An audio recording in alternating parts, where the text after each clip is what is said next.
6. Você pode dar um glória a Deus? Aleluia. Gênesis capítulo 6. Deixa eu ver aqui.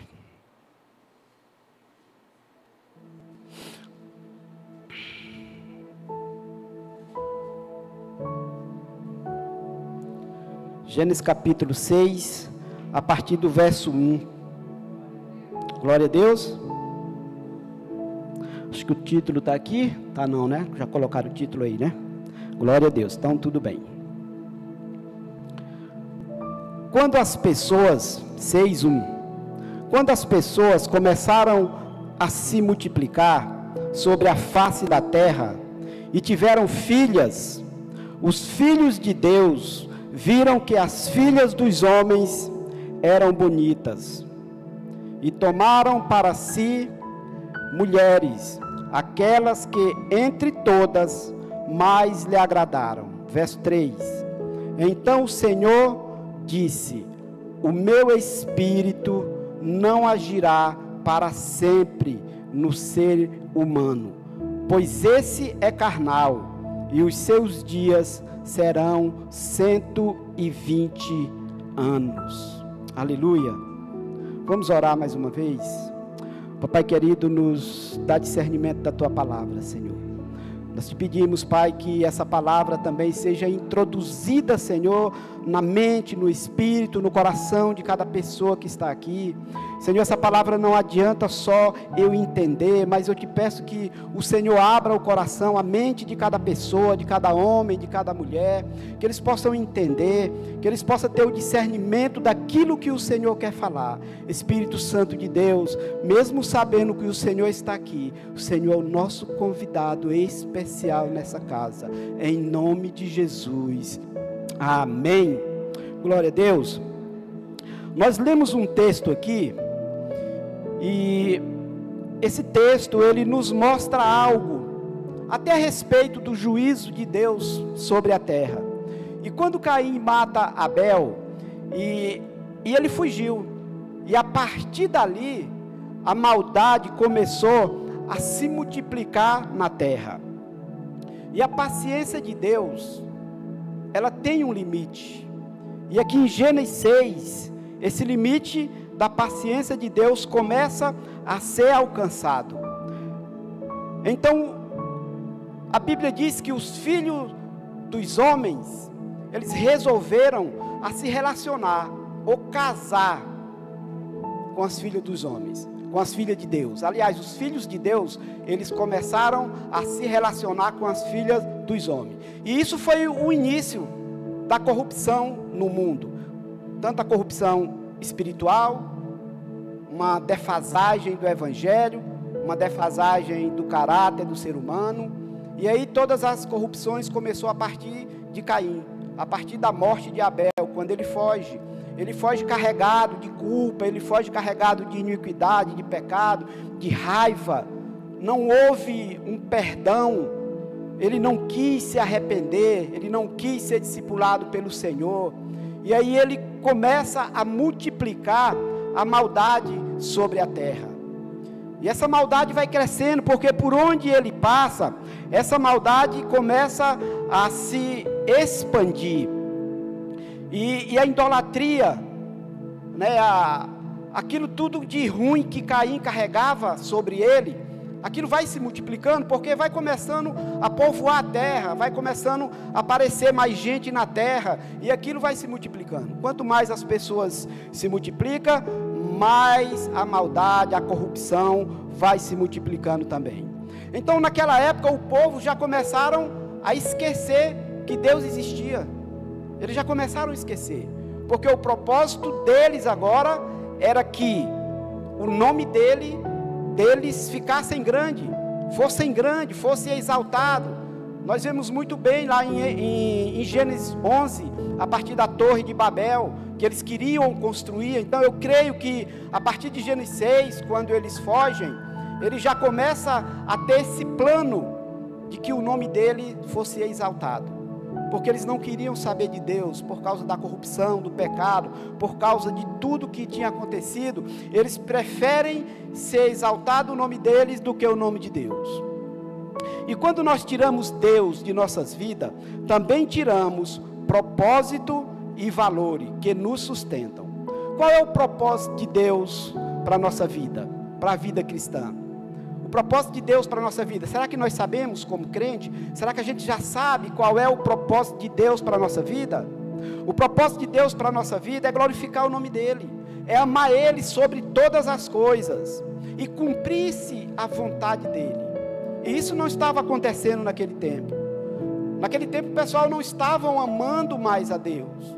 Eles viviam uma vida avulsa, eles davam, assim, eles faziam aquilo que eles achavam bom, que era bom para eles, e era aquilo que eles estavam fazendo. Então Deus, Ele é um Deus de propósito, e Ele não oferece proposta para te manter no propósito. Deus, Ele é um Deus de proposta, de propósito, e Ele não te oferece proposta para você se manter no propósito dEle. Você tem que saber que as propostas, elas estão na nossa mesa todos os dias. Elas estão ali, todos os dias chega alguém com uma proposta diferente para nós.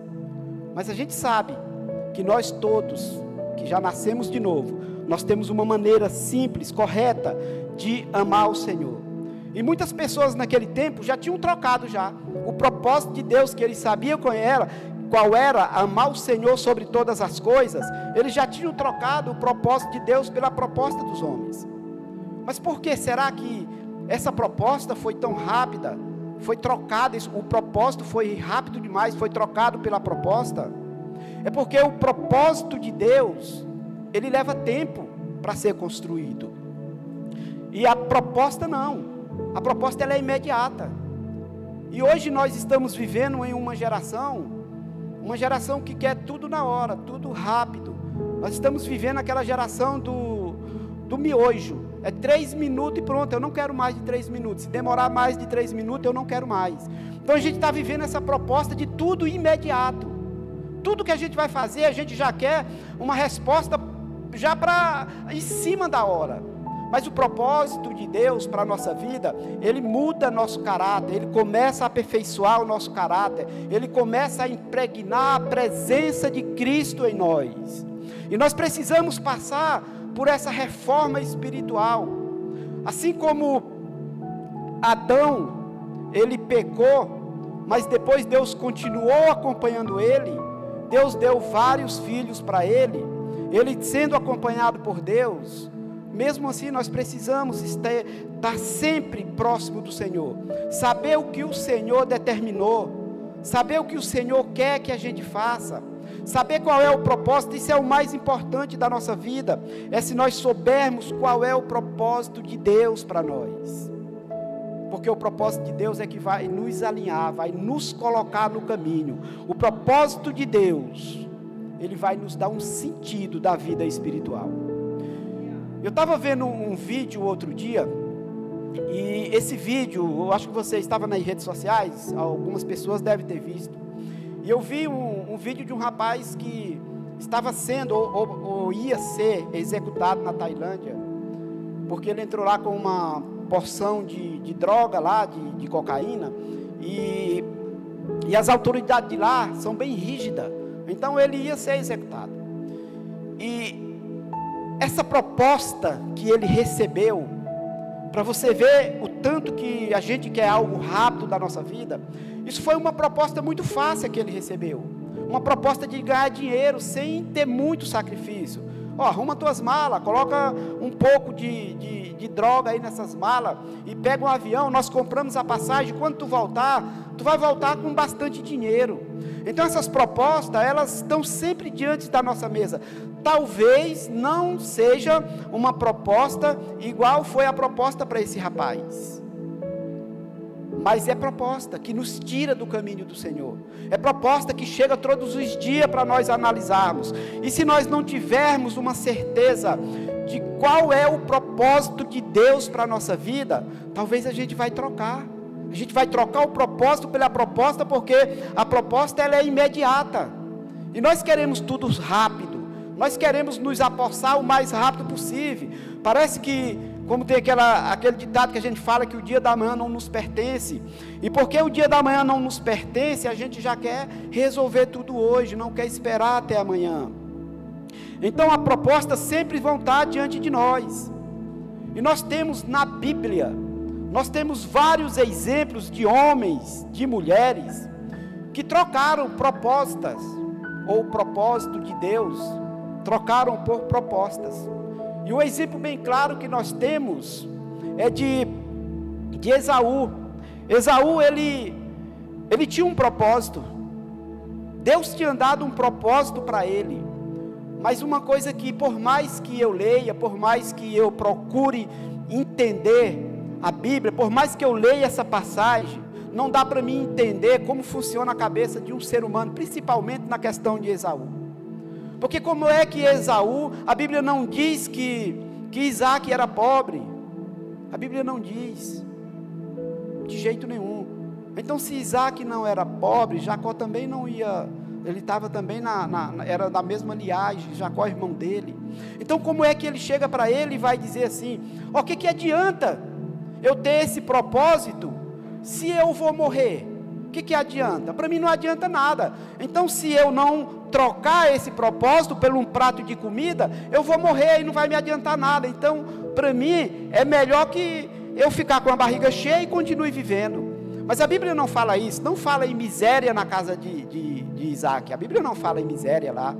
Mas ele resolveu trocar uma primogenitura dele, que dava tudo para ele, tudo que ele tinha, mas a proposta era mais rápida, a proposta o seduziu, mas ele disse, não, eu não vou esperar por esse propósito, porque eu vou ter que esperar meu pai morrer ainda, porque eu sou o herdeiro, eu vou esperar meu pai morrer, eu não quero, não vou, para mim tem que ser imediato, tem que ser agora.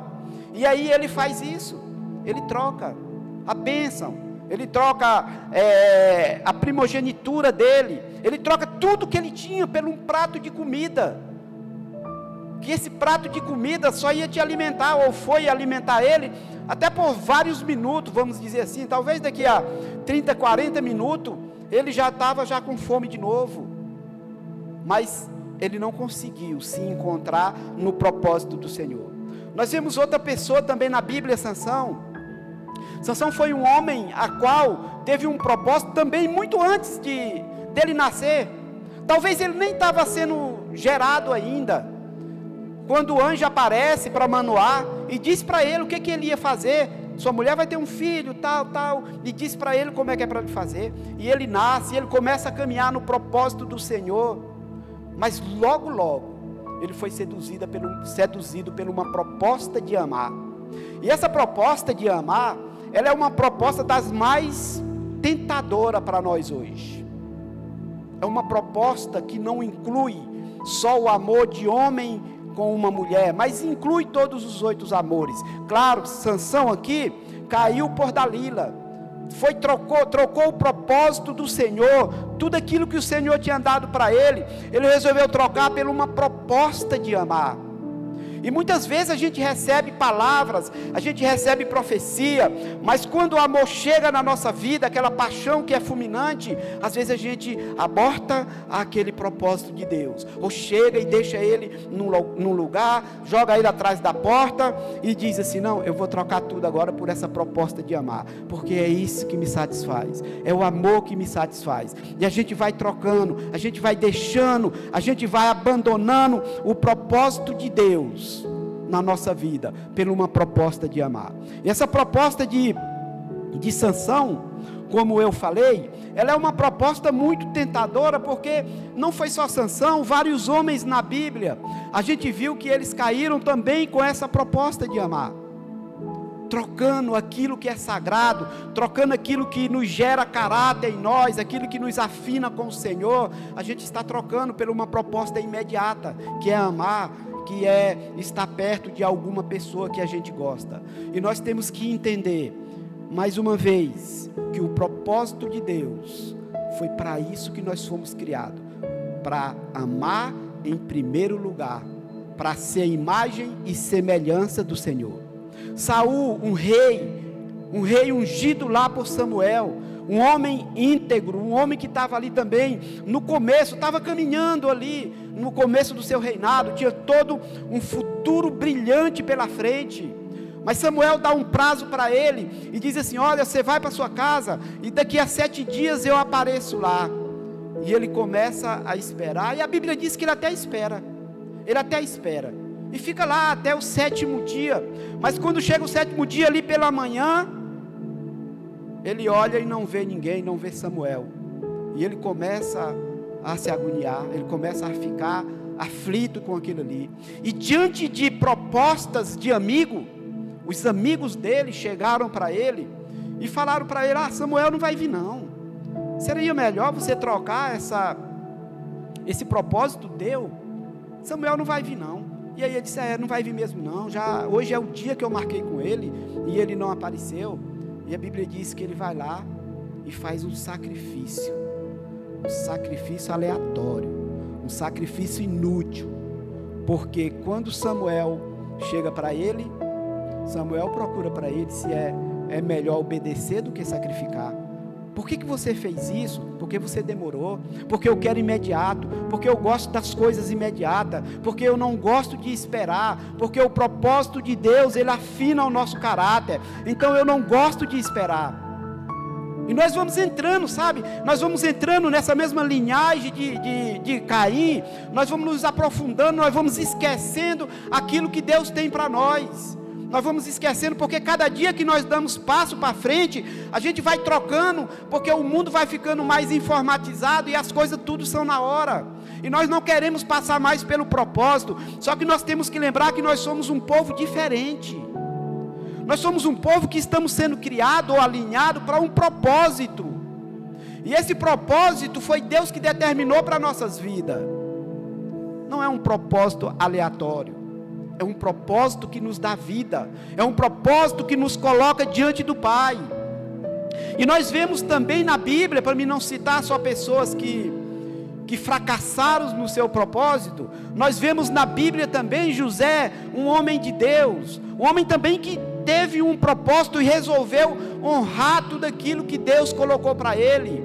A partir daqueles 2 sonhos que ele teve, ele começou a honrar aquilo ali.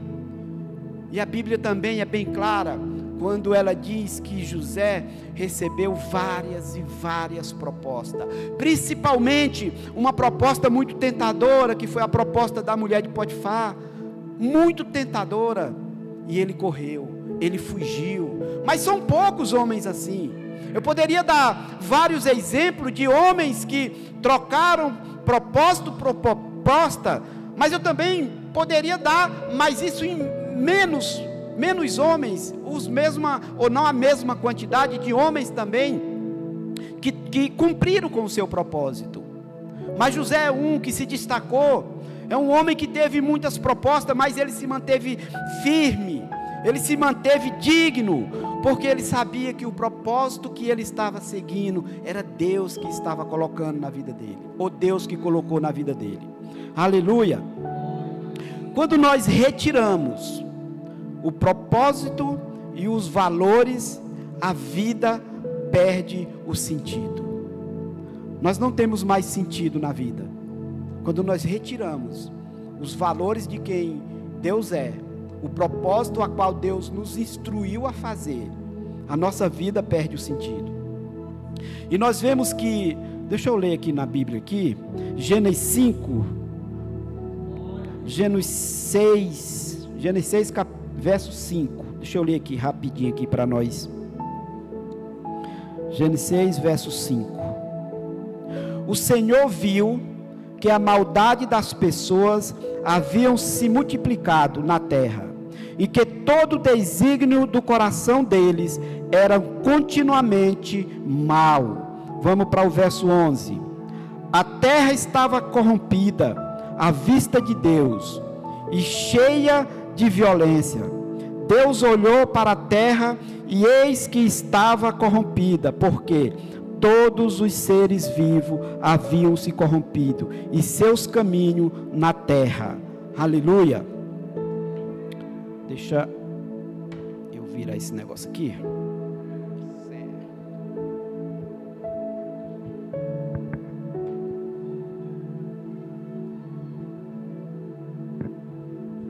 Aleluia.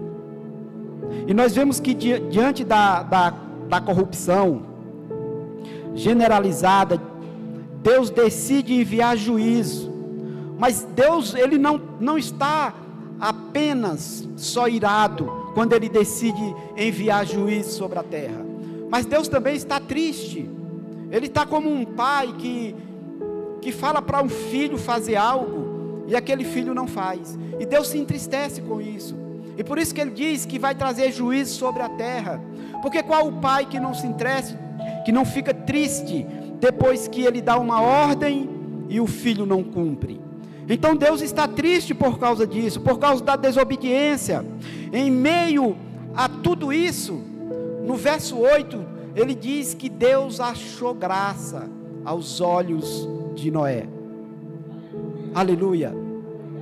Deus viu, Deus conseguiu enxergar um homem só naquela nação. Deus conseguiu ver, em meio a essa pandemia de pecado, em meio a uma geração corrompida, em meio a uma geração desmoralizada, uma geração que não queria saber de Deus, mas Deus olha lá de cima, e Ele consegue enxergar um homem, e esse homem Deus achou graça, e esse homem Deus abriu os olhos.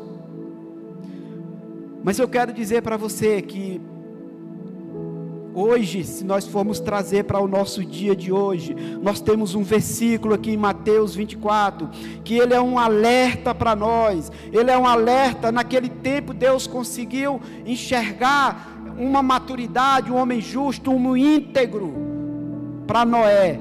Mas hoje Deus, Ele está vendo a corrupção do mundo, a passos largos o mundo está caminhando na corrupção. Então em Mateus 24, diz assim: pois assim como foi nos dias de Noé, assim será também a vinda do Filho do Homem. Pois assim como nos dias anteriores ao dilúvio, comiam e bebiam, casavam-se e davam-se em casamento, até o dia em que Noé entrou na arca, e não o perceberam, até que veio o dilúvio e os levou a todos. Assim será também a vinda do Filho do Homem. O juízo iminente, a paciência de Deus, mais uma vez está se enchendo. Esse versículo, todas as vezes que eu leio esse versículo, uma coisa que me chama a atenção é que a gente está vendo que Jesus está falando que a vida do homem vai ser comparada igual aos dias de Noé. E assim, ninguém vai perceber. Será, gente, que a gente vai estar tão assim, ocupado, a gente vai estar tão fazendo o que será então que a gente não vai conseguir ter esse discernimento da vinda do Senhor? Nós vamos estar tão ocupados, casando, se dando em casamento, comendo, bebendo, que a Bíblia diz que nós não vamos perceber quando o Senhor vier. Mas os olhos do Senhor continuam atentos. Esse é um medo que eu carrego dentro de mim. Não com medo de eu me desviar amanhã, depois de amanhã, não. É porque eu não quero perder a visitação do Senhor. O Senhor pode passar aqui hoje e nos visitar. O Senhor nos visitou no acampe. O Senhor vai nos visitar nas igrejas a qual nós estamos congregando. Mas nós não podemos perder essa visitação. Nós não podemos, em hipótese alguma, estar em um lugar em qual alguns estão recebendo, estão chorando, e nós estamos ali abrindo a boca. Será que o Senhor não está nesse lugar? Para alguns sim, para outros não. Então nós temos que ter cuidado, porque a Bíblia diz que a vinda do Senhor, ela vai ser igual no dia do dilúvio. Quando todo mundo estiver brincando, todo mundo estiver ocupado nos seus afazeres, pois vai ser nesse momento a qual o Senhor está vindo. Mas Deus continua procurando. Deus continua procurando homens, mulheres, justos de coração. Deus está olhando lá de cima, e Ele olha para a terra, e Ele continua como apontando: será se aquele, será se aquela, qual aquele que eu vou chamar para construir uma arca para mim? Porque nós precisamos hoje ter um propósito daquilo que Deus quer para nós, ter certeza do propósito que Deus quer para nós. Porque se a gente não tiver certeza desse propósito, nós vamos caminhar em caminhos tortuosos. Nós não vamos chegar aonde Deus quer que nós chegamos. Em Gênesis 6 ele diz: Noé era homem justo e íntegro entre os seus contemporâneos. Noé andava com Deus. Um dos nossos desafios hoje é saber como andar com Deus. Esse é o nosso desafio, como andar com Deus. Gente, o que eu faço para me andar com Deus? O que esses homens tinham de melhor que a gente não tem hoje? A Bíblia fala que aquele mundo era igual esse, estava todo mundo se corrompendo, mas aqueles homens andavam com Deus. E a Bíblia cita a história de um homem que é o bisavô de Enoque, de Noé, Enoque. A Bíblia cita lá em Gênesis 5, 21, que Enoque, ele viveu 65 anos, e depois que ele viveu 65 anos, o que eu acho engraçado, ou curioso nesse texto, é que a Bíblia diz que ele viveu 65 anos, e ele teve filhos, e depois quando junta tudo, a Bíblia diz que ele viveu 365 anos, mas é que, praticamente, esses 300 anos, ele viveu com o Senhor. E se você for ver, ele teve filho a partir de 65 anos, e é como que está assim, olha, antes de 65 anos, ele não andava com Deus, agora a partir da hora que ele teve filho, ele começou a andar com Deus. Então ele andou 365 anos, e ele andou com Deus, e os filhos deles não empataram dele andar com Deus. Foi uma época melhor na vida de Enoque, foi essa época, porque foi a época a qual ele andava com Deus. E aqui não é que Deus, ou que Enoque cresceu e ficou igual a Deus. Aqui é uma figura a qual Deus se diminuiu para andar com Enoque. Deus, na sua magnitude, ele desceu para andar com Enoque, porque nós sabemos que nós não temos essa capacidade de andar com Deus, a não ser que Deus se faça presente, se faça homem para andar conosco. Mas se você for ler o relato dessa história, você vai ver Lameque, a Bíblia diz que viveu tantos anos e morreu. Você vai ver Matusalém, viveu 900 e poucos anos e morreu. Mas quando você chega na história de Enoque, você vai dizer que Enoque viveu 365 anos e já não foi mais encontrado na terra. Esse homem Deus o tomou para si. Esse homem cumpriu o propósito. Esse homem Deus o levou para ele. E o que esse homem tinha? Um homem que tinha família, tinha esposa, filhos, e mesmo assim ele andava com Deus. E o que está acontecendo com a nossa geração hoje? Que não na vida de todo, mas alguns, quando tem filho, não vem mais para a igreja, abandona tudo. E Enoque está nos dando uma lição aqui, que ele começou a andar com Deus a partir da sua própria família.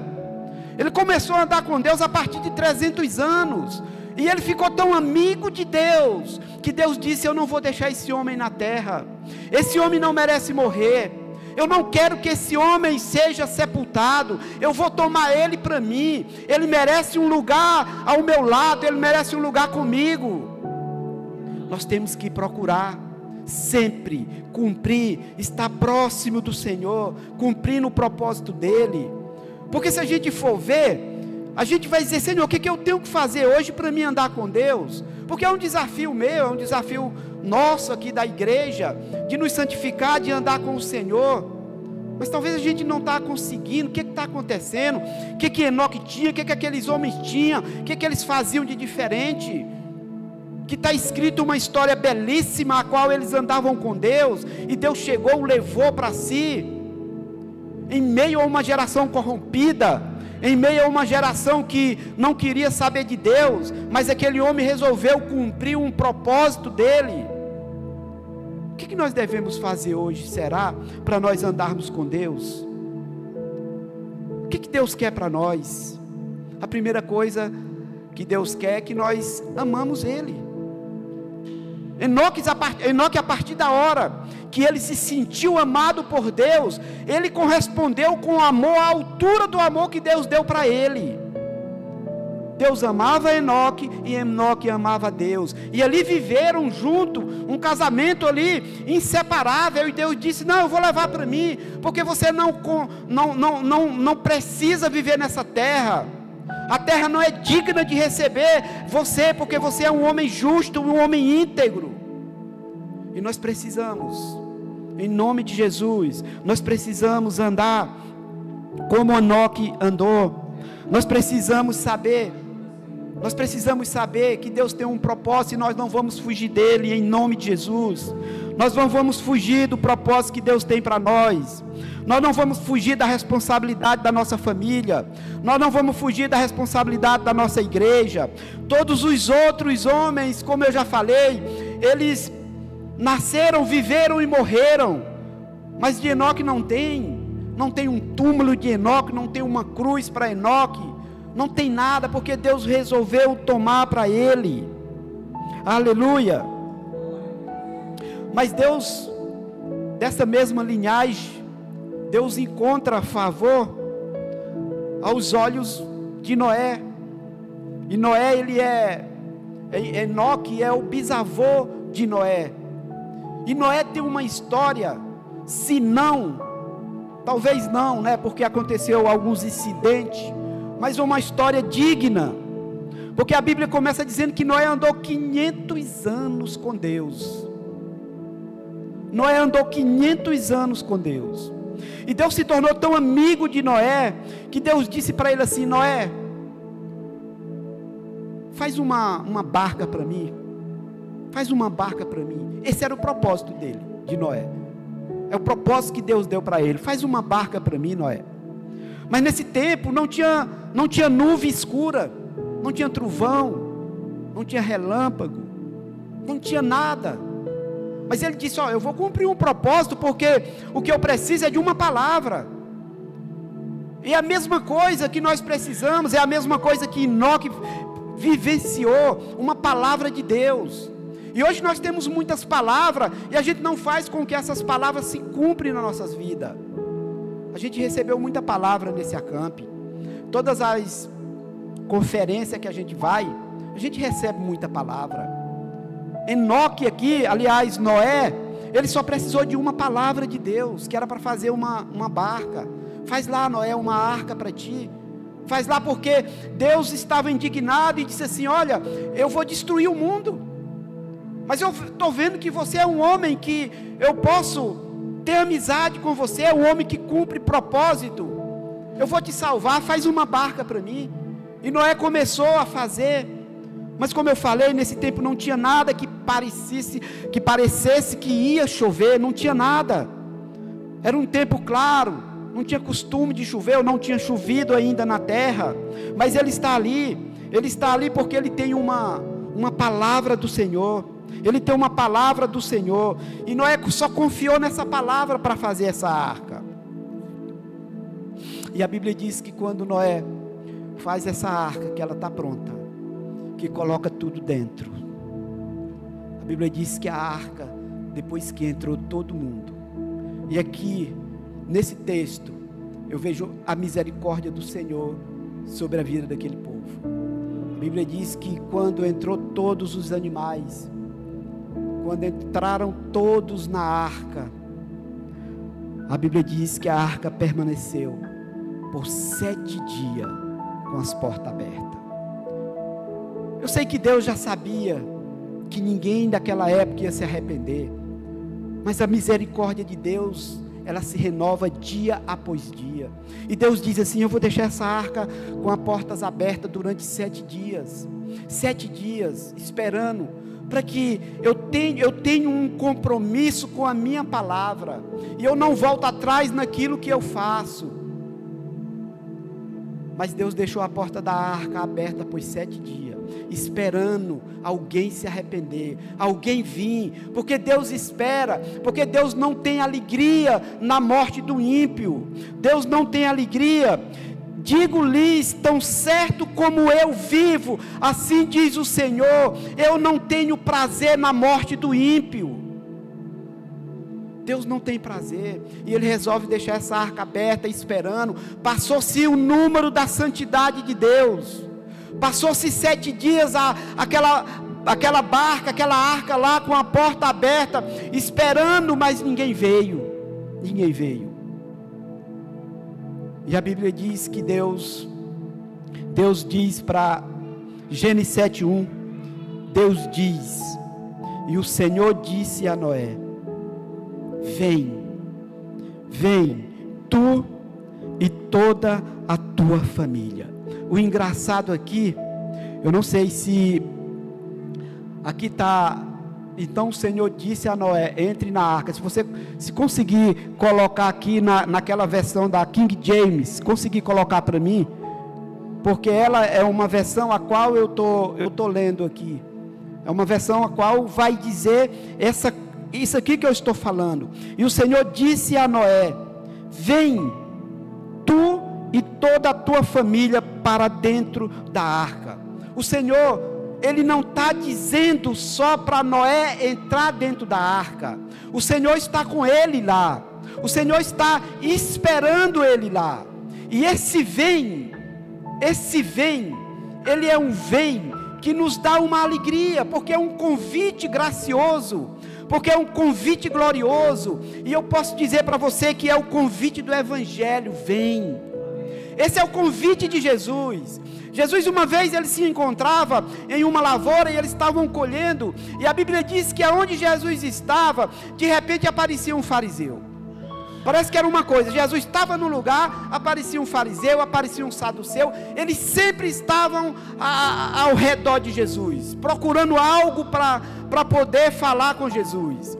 E a Bíblia diz que Jesus está ali, e de repente eles aparecem e começam a falar de Jesus, dizendo: teus discípulos comem sem lavar as mãos, e começam a falar um monte de coisa para Jesus.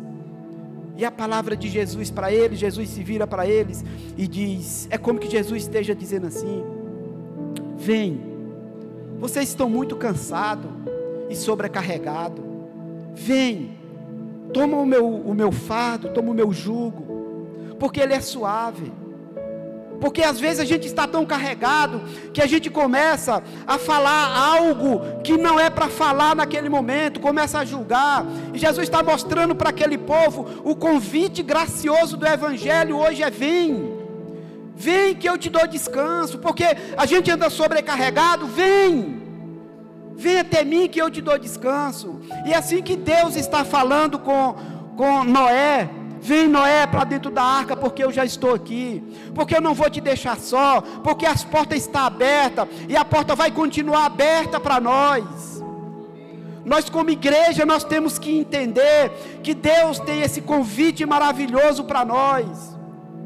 Deus tem esse convite porque é um convite do Evangelho, é um convite a qual o Evangelho vai se expandir, é um convite maravilhoso. Nós temos que todos os dias estar mais perto de Jesus, porque todos os dias Ele não se cansa de nos chamar: vem, vem. Mas às vezes a gente está tão cansado e sobrecarregado, que a gente chega em casa e diz: eu não vou para canto nenhum. Porque tem hora que parece que o nosso sofá fala com a gente. Parece que você senta no sofá e você pega esse texto da Bíblia e diz assim: está lá escrito, vem. Mas é como que o sofá abre a boca para a gente e diz: não vai não, fica aqui, tu está cansado, tu está sobrecarregado, toma um suquinho aqui, não vai não, senta aqui. E a gente começa a adormecer. E o convite do Senhor é: vem. E a gente diz: não, mas eu estou cansado, eu não posso. A gente diz assim: eu só vou quando eu estiver mais preparado, sabe? Agora eu não estou preparado. Às vezes a gente chega para uma pessoa e fala assim: olha, eu tenho um ministério, como a moça acabou de falar aqui. Se você não se encaixa em nenhum dos 20 ministérios, eu vou criar um para você, que você se encaixe, porque esse é o convite do vem. Mas a gente diz assim: não, eu não estou preparado. Enquanto Jesus está dizendo que se a gente tiver cansado e sobrecarregado, mas a gente quer tirar toda a nossa carga, todo o nosso cansaço, para a gente ir limpo para Jesus, e nós não conseguimos fazer isso. A gente não consegue, em hipótese alguma nós não conseguimos chegar para Jesus e dizer assim: hoje eu estou livre, hoje eu estou bom, vem aqui, Senhor. Não, a gente não consegue. Enquanto o convite do Senhor é dizendo: vem que eu te darei descanso, vem até a mim. mas a gente não quer. A gente quer cumprir as propostas sedutoras que o mundo nos oferece, mas a gente não quer cumprir o propósito de Deus, porque o propósito de Deus leva tempo. O propósito de Deus vai nos aperfeiçoar. O propósito de Deus, Ele vai criar raízes em nós, mas a gente não quer. A gente está cansado, e quando nós estamos cansados, nós não queremos saber de Deus.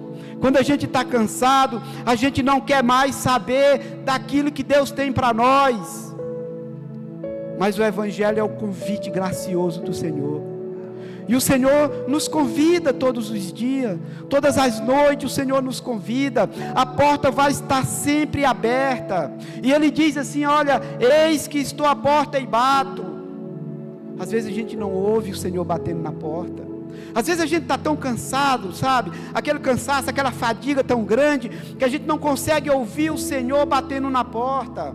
E a gente diz: não, eu acho que eu estou ouvindo vozes. Isso não pode ser o Senhor. Não, isso não é o Senhor. Eu estou ouvindo. Não, isso não é o Senhor. Mas nós sabemos que o Senhor tem um propósito para nós, e esse propósito do Senhor é que as portas nunca se fechem para nós. Nós precisamos todos os dias estar ciente daquilo que o Senhor já desejou e deseja para nós, que é ser imagem e semelhança dEle. Às vezes a gente passa uma imagem, mas a semelhança é aquilo que foi gerado dentro de mim. A imagem eu posso passar para você de um super crente, de um crente bacana, de um crente que anda aqui, que não peca. Isso é uma imagem que eu estou passando para você. Mas a semelhança de Jesus, aquilo que é criado dentro de mim, aquilo que a transformação está gerando dentro de mim, que é através de uma mente transformada, de um coração transformado, é que eu vou gerar essa imagem dentro de mim, que é a imagem e a semelhança do Senhor. Nós precisamos estar mais perto do Senhor, cumprir esse chamado que é o chamado gracioso do Senhor, que é o chamado de vem. Deus viu, e Ele disse: a ti eu vi como justo diante desta geração. Como justo diante dessa geração. Amados, aqueles homens, eles não tinham nada diferente que a gente tem. Não tinham. Viviam em épocas diferentes. A gente até entende isso aí. Mas eles não tinham nada diferente. O nosso Deus daquela época é o mesmo Deus de agora. O que aqueles homens tinham diferente que a gente não pode hoje fazer igual eles? Estava conversando com o pastor Carlos, né, pastor? O pastor dizendo assim: rapaz, eu por mim eu nem trabalhava mais, não fazia mais nada, queria ficar só aqui, 24 horas aqui de joelho, lá no acampe, naquela manhã de sábado, aquela manhã maravilhosa, aquela presença que parece que a gente estava flutuando assim, sabe, tudo silêncio, não tinha muitas vozes, poucas vozes, a não ser a voz do Espírito Santo, e a gente ali, todo mundo de joelho, chorando. O que aquele povo tinha que a gente não tem hoje? A gente vive momento gracioso com Deus, a gente vive momentos que parece que a gente está sendo arrebatado, mas de repente a gente começa a se transformar, de repente a gente começa a andar por outros caminhos, e Deus diz: vem, a porta está aberta, a porta não vai se fechar para você. Isso é um convite do Evangelho. Tanto Deus diz para Noé: vem Noé, que as portas estão abertas. Quando eu estava lendo esse versículo, que eu consegui entender essas duas partes desse versículo. A primeira é que Deus diz: vem. A segunda é que Ele deixa a porta da arca aberta por mais 7 dias, esperando alguém. É a misericórdia do Senhor que é lançada sobre todos. Não é só sobre nós que somos evangélicos, não é. A misericórdia do Senhor alcança todos, porque Ele diz que Ele veio pelos doentes. Ele não veio pelos sãs, Ele não veio pelos sadios, Ele veio pelos doentes, porque o intuito dEle é nos salvar do pecado, é nos livrar da escravidão da morte. Deus, Ele quer nós como amigo, que nós conseguimos andar junto com Ele. Será que eu posso ser amigo de Deus? Será que eu posso entrar em um nível que Deus vai me levar sem precisar eu morrer? Será que eu posso fazer isso? Claro que pode. Está aqui o manual do Senhor, está aqui o manual do Senhor. Não é família, não é trabalho, não é igreja, não é nada que vai nos atrapalhar do plano do Senhor. Nós só precisamos cumprir o propósito dele em tudo aquilo que ele já falou. Tem hora que eu fico estudando e eu fico pensando: Senhor, será que eu sou pecador mais do que aqueles outros homens? Porque eu não consigo, porque, sabe, a gente vê aquele povo sendo arrebatado, a gente vê aquele povo estendendo a mão, outros caindo, mas também a gente vê o nível de intimidade que eles tinham com o Senhor. A gente vê a amizade, a gente vê Deus chamando Abraão de meu amigo, a gente vê Deus compartilhando algo com Abraão, quando ele vai destruir Sodoma. Parece que ali, eles dois estão em uma brincadeira de pai e filho. E se tiver 50, e se tiver 45, não, só 30, não, deixa eu falar agora, só 20, só 25, sabe, ali há uma brincadeira entre pai e filho, mas Deus chama Abraão de amigo. E às vezes a gente tem mais medo de Deus, a gente às vezes nem peca, mas mesmo assim a gente já tem medo de Deus. A gente está ficando uma nação igual aquela nação que está lá em Êxodo, onde Moisés diz, onde Deus diz para ele: santifica o povo, e amanhã você leva ao pé do monte Sinai, porque lá eu quero falar com eles. Moisés bota o povo 3 dias lá, e Moisés diz: vocês vão se santificar, porque amanhã eu vou subir o monte, mas vocês vão ficar embaixo, porque Deus vai falar com vocês. E eu comparo aquela geração daquele tempo como a de hoje. E aí o povo diz para Moisés: não, Moisés, vamos fazer o seguinte, Moisés, que tu mesmo fale conosco, porque se Deus falar conosco, nós morreremos. Então tu fala conosco que nós vamos te obedecer, mas nós não queremos ouvir a voz de Deus. Está mais ou menos assim hoje. A gente fica com medo de Deus, e Deus, ele tem misericórdia, só em ele deixar a porta daquela arca aberta, em meio a um mundo corrompido, em meio a um mundo a qual não adorava ao Senhor mais, e qual só Noé e sua família foram retirados dali. Mesmo assim, a gente fica com medo, a gente diz: Senhor falou comigo. A gente está igual a mãe de Sansão, né? O pai de Sansão, né?